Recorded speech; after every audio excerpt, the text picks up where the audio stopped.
guys. We timed that perfect. How are you guys doing? Welcome to What's for Dinner. I hope you guys are doing awesome. Were you about to say something too? Or are you just going to say hi? I was just going to say hi, and it's a gloomy, freezing day. It is. But when I say that, he says it's only 60 degrees, so it's not freezing. No, I mean, comparatively speaking to what it could be here, we're doing really well for November. So anyway, if you guys are new here, welcome. Just wanted to say that to you. And by the way, I'm Mark. I'm Teresa's husband, and I'm also a health coach. Mm-hmm. And Teresa here is a board-certified family nurse practitioner. She specializes in hormones and also fat loss. And she is seeing new patients in Missouri and Florida at this time. Yep. So, and also don't forget, thank you for all of you folks who've been around for a while following us. We really appreciate you guys as well. So, so tonight I just wanted to ask you guys a question, and actually start off with a theme before I ask you the question. Sorry. And that is the theme of the night is going to be how to find your keto tribe and why that matters. It matters. So it's kind of a big deal. So it does make, and we'll get into a little bit of that. So question for you guys were you guys aware that there are scientific studies that actually show that if you participate in a weight loss program of some sort, right, that you can, that if you do it with a family member or a friend, you're much more likely to lose weight, more weight actually, and you're more likely to keep it off as well. Yep. So, well, just think if you're in a weight loss program like Weight Watchers, you check in every week. Yeah. And they're getting ready to weigh you, so you're on your best behavior. Yeah. And that's scientifically proven. And another part that's scientifically proven too, the second part of this is, I don't know if you guys are aware that participants in group support, they have a group support experience. They actually have a higher quality of life. They report that they have a higher quality of life. They have less negative emotions, and they have less physical discomfort while they're losing weight. Yep. So that's kind of a big deal. Yeah. So anyway, you want to talk to them a little bit about, some of the benefits of a keto community? Yeah. I mean, I think the best person to have on your side is whoever you live with. So, because it just makes it really hard if you're trying to, I remember we had a patient in Florida one time, and she had terrible type 2 diabetes, but when she would tell her husband she's got to change her food, he would sit down next to her in front of the TV at 8:00 at night with a bowl of ice cream. Yeah. So like, that's mean. And so I say, and they were like in their 60s or 70s, so it's hard to change people sometimes. Yes. So, but it's like, he's got to eat that in the kitchen. So it's hard enough having it in your pantry or your freezer. So every time you go in there, it's like us putting alcohol while we're living with an alcoholic who's sober, but we have alcohol placed wherever cabinets they open. Yeah. It's mean. Yeah. But anyway, so if you can have someone on your side, that helps a lot. Yeah. And I forgot to mention, guys, before we get into some of the benefits of, having a keto tribe or doing this, going it where you're not by yourself, is just remember, this is not medical advice. If you guys have medical questions, make sure you reach out to your highly trained and qualified medical provider. Okay, so moving past that. So what are the benefits of joining a community? Okay, so the first thing is accountability, guys. I think most people are aware that if they work with a health coach or a practitioner or somebody else, that you have a higher level of accountability. There's people checking on you. Hey, Yes. Are you doing this? Are you not doing this? Are you doing what you're supposed to be doing? So that's important as well, okay? So also you have increased motivation. I think everybody here would also acknowledge that, when you're doing things in a group, it has a positive or a net positive with regards to the energy, and whatnot. And so I think that raises everybody's level of motivation, and so that's another benefit of this. And then of course you have sharing of knowledge.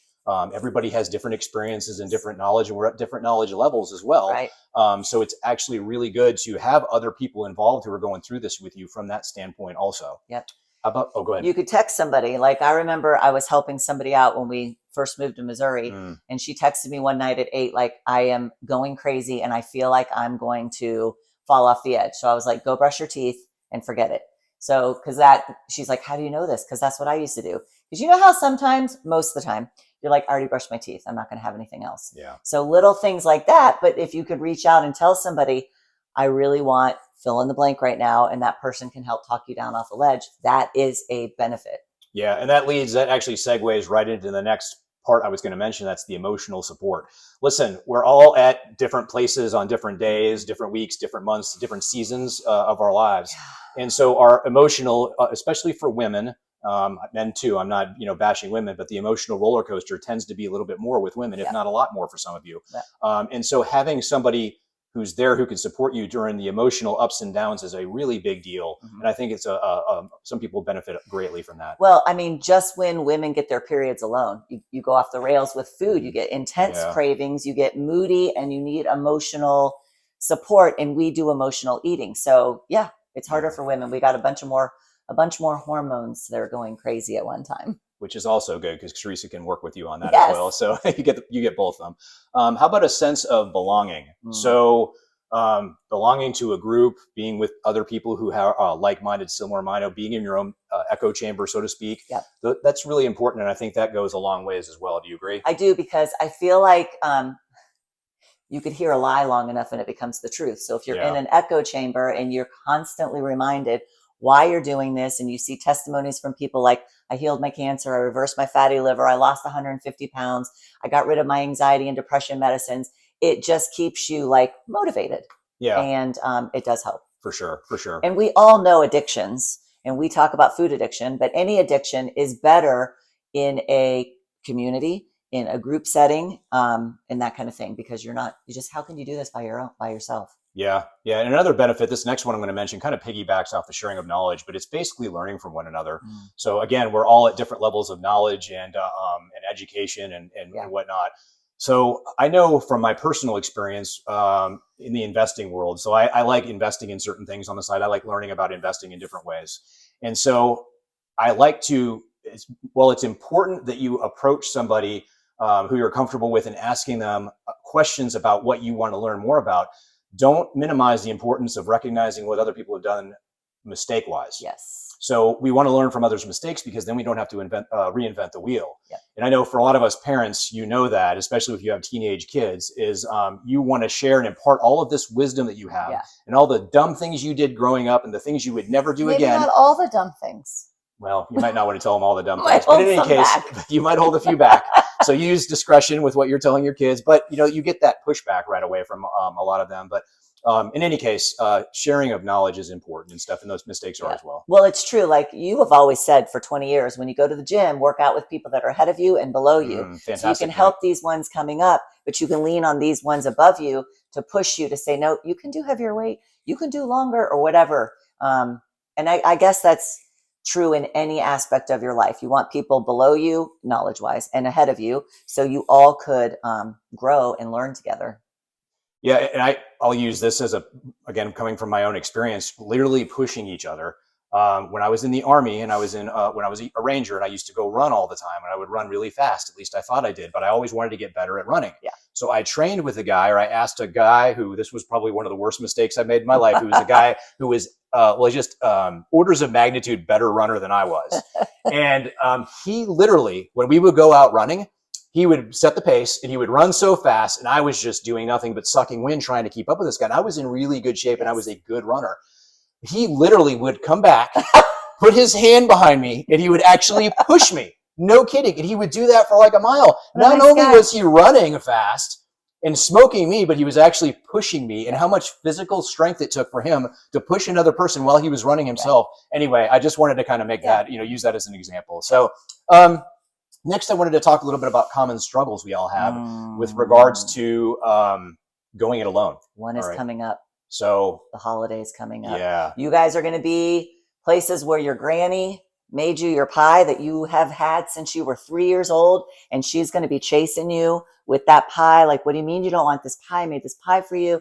I mean, you're about to come up against some stuff. Yeah, absolutely. And then of course you have the feelings of isolation. Look, when you're doing this and you're going it alone, you're going to have family that's not doing it. You're going to have friends that's not doing it. You're going to go to social events where people aren't doing what you're doing. Yeah.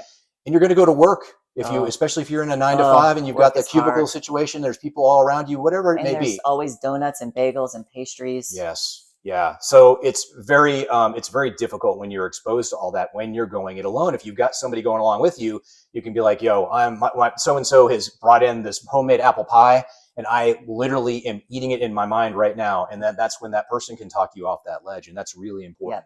Yeah. And really quick, that just piggybacks into the next part, which is you get a reduced accountability. Right. So when you're going it alone, you don't have that accountability. No one's checking on you. No one. You want to know what I was going to say? Yeah, you were just going to say something.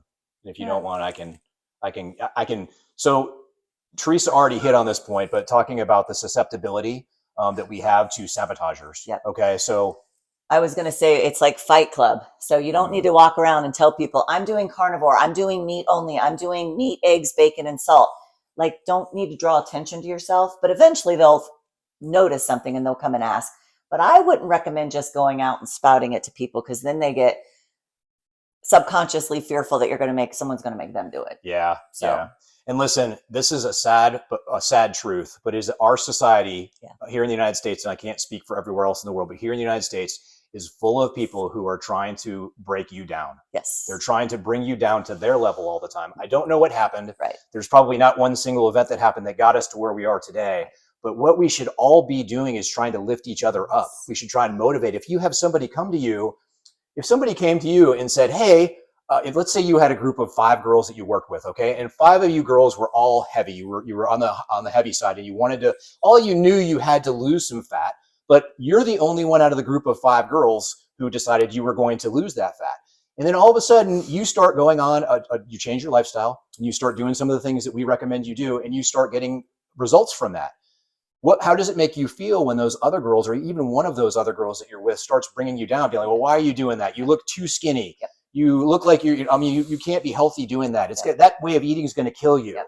I mean, those are all excuses to try and break you down and bring you down to their level. And we are surrounded by that. So don't be that person. I know the people watching this are probably not that way. You're here for a reason and you're not that way, but there's a lot of those people out there. Well, and I feel like many times it's not even consciously, like they don't wake up going, I'm going to break her down today, but it's their own insecurities of whether they feel like they can't do it. Is someone going to ask me to do it? I'm not ready to do it.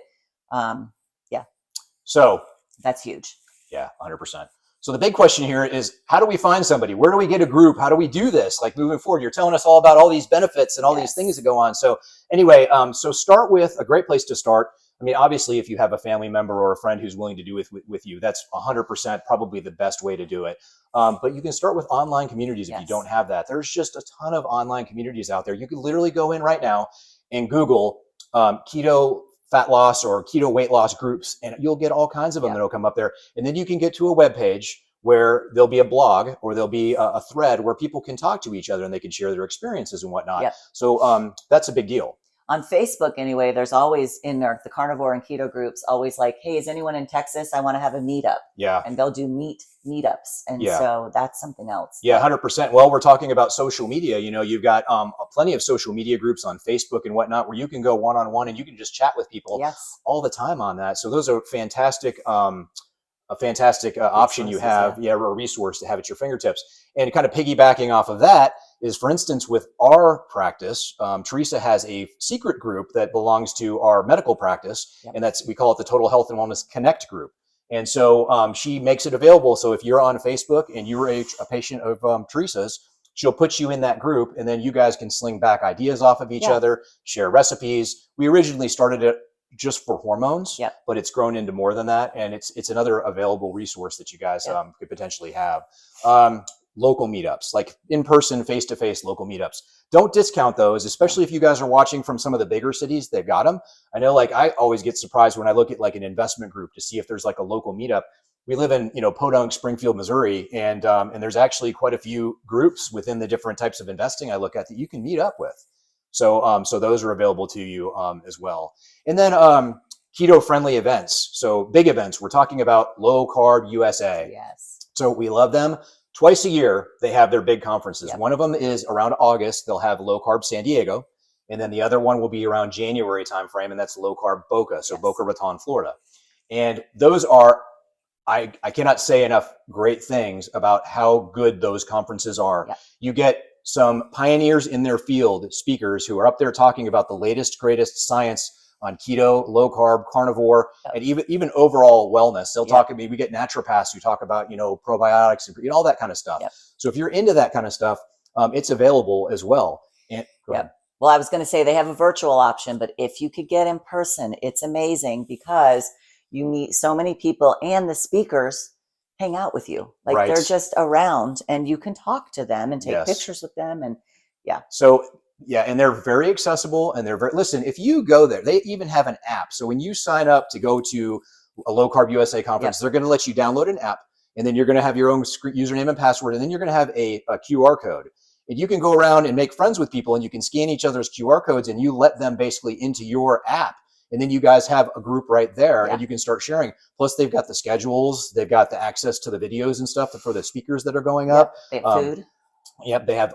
They obviously have. Yeah, the food is fantastic. Low carb dinners every night. Yeah, low carb dinners. But yeah, those are really good resources. And sharing our own personal experience, for instance, the last 2 times we've gone, the boys have come with us. Yeah. Actually, the last, is it 3 times? But 2 times they've 2 times to San Diego. 2 times to San Diego. Yeah. I'm sorry. Anyway, both of those times we got invited to a dinner afterwards. Yeah. And with that dinner, after the whole conference was over, they brought all the speakers on, and then Doug Reynolds and Pam Devine, who are the founders of Low Carb USA, invited us to those. And our kids were sitting next to people like this last time.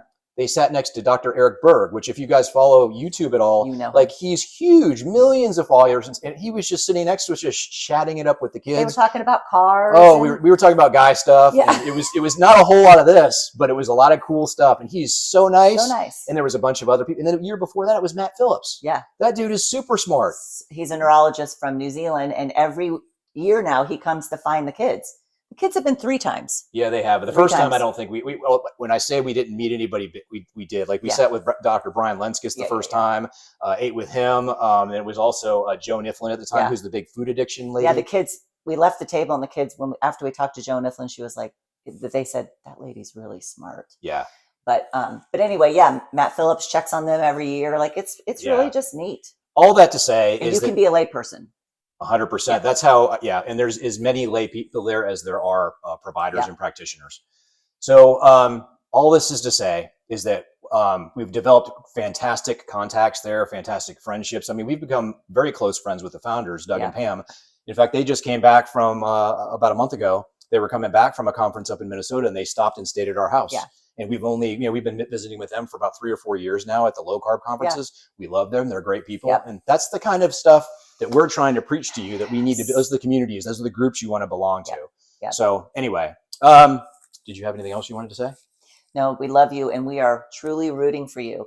And I always say, know better, do better. But I did have a newer patient with me, and she said, I don't believe that because I know better and I can't do better. So I'm getting her started on hormones because she's in her 50s. So sometimes you got to feel a little better before you can do a little better, especially if you're on your own. All right. Yeah. Yeah, for sure. You just need the info. We are rooting for you guys. Yeah. And so I have, I'm going to ask everybody a favor who's watching, is that if you guys have any personal experience with this whole keto group community thing, or just doing it even with a family member, you have anything you could provide that would be helpful, please put it in a comment, because you have no idea how many people will go on here and will read the comments and watch these videos who actually could really benefit from that. So for sure, please share your experience with us, because we appreciate that very much. And if you guys haven't already done so, if you're new, please consider liking or subscribing to our channels. And then as always, anything you guys can do, send us little emojis or hearts or comments or whatever your flavor social media thing is, send it our way. And as always, even just hi. Yeah. All right, guys. Well, we love you so much. God bless you all, and we'll see you next time. Bye. Bye-bye.